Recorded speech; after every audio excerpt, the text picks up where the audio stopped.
Good evening सभी को। फिर से और एक बार और एक क्वेश्चन के साथ। आप टीचर बनना चाहते हो, आप स्कूल में अप्लाई करना चाहते हो, उसके लिए कुछ सावधानियां, कुछ प्रिपरेशन आपकी ज़रूरत है। मैं गोला दास मैम नाम से परिचित हूँ, आप लोगों को गाइड करने के लिए यहाँ उपस्थित हूँ। आप मान लीजिए आप जाते हैं एक गवर्नमेंट स्कूल में।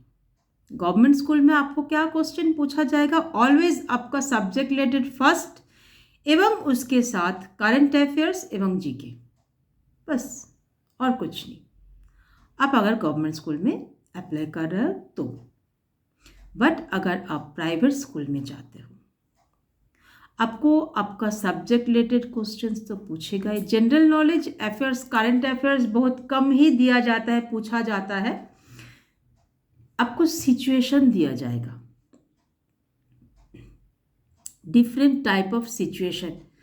आप उस सिचुएशन में आप कैसे हैंडल कीजिएगा क्लास को, स्कूल को, बच्चों को, एंड अपने आप को कैसे आप मैनेज कीजिएगा। डिफरेंट टाइप ऑफ आपको सिचुएशन दिया जाएगा।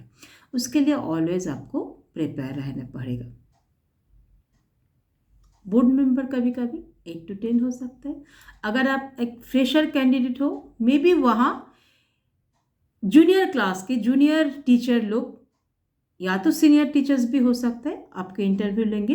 बट अगर आप एक्सपीरियंस टीचर हो तो स्कूल के जो डायरेक्टर है या तो स्कूल के जो प्रिंसिपल है, वाइस प्रिंसिपल है, वो आपके इंटरव्यू लेंगे, या तो उसके साथ बोर्ड मेंबर्स भी रह सकते हैं।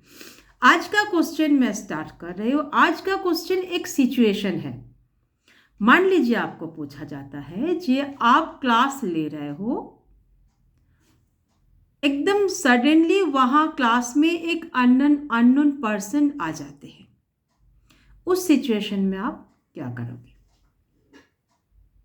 आपका आंसर क्या होगा? और ऑलवेज ना, आपको आप जब भी इंटरव्यू दे रहे हो, ऑलवेज एक हल्का सा स्माइल फेस, ऑलवेज एक स्माइल फेस को कैरी कीजिए। नहीं टेंशन वाला फेस, जो आपको बहुत टेंशन हो रहा है, हम कैसे देंगे, क्या क्वेश्चन सामने वाला अगला क्वेश्चन में हमको क्या पूछेंगे, नहीं, एकदम स्माइल फेस में रहिए। और हाँ, 1-2 सेकंड हो सकता है आप अपने सोच सकते हो अपने आंसर के लिए, थोड़ा सा हल्का सा सोच लीजिए। इस सिचुएशन में आपका आंसर क्या होगा कि आप क्लास ले रहे हो, मान लीजिए एक अननोन पर्सन क्लास में सडनली आ जाते हैं आपका विदाउट परमिशन, तो उस सिचुएशन में आप क्या करोगे? आपका आंसर क्या होगा कि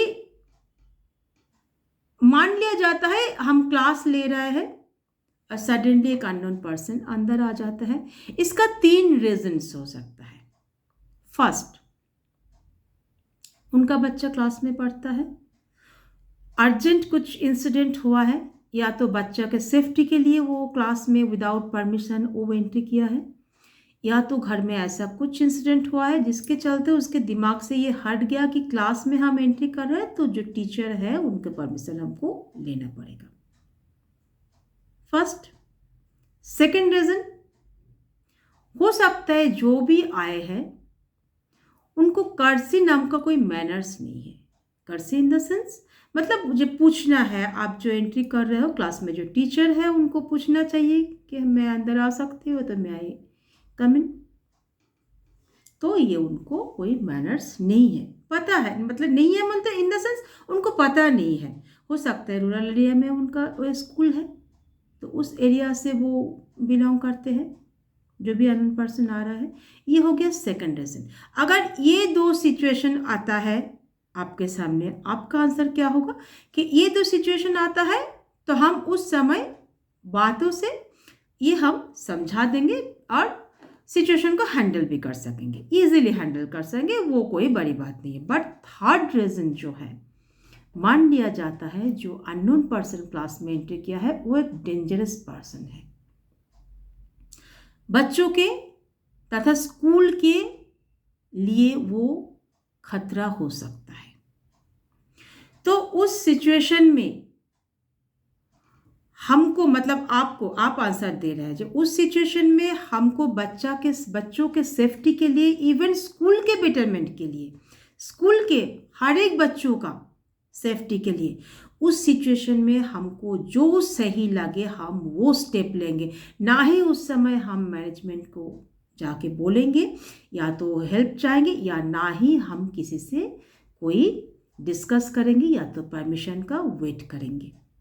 उस समय बच्चों के सेफ्टी के लिए हमको जो उचित आएगा वही स्टेप हम लेंगे। आंसर आपका ये होना चाहिए। कैसा लगा और कैसा लग रहा है मेरा ये क्वेश्चन का सीरीज, कमेंट करके बताइए। Thank you.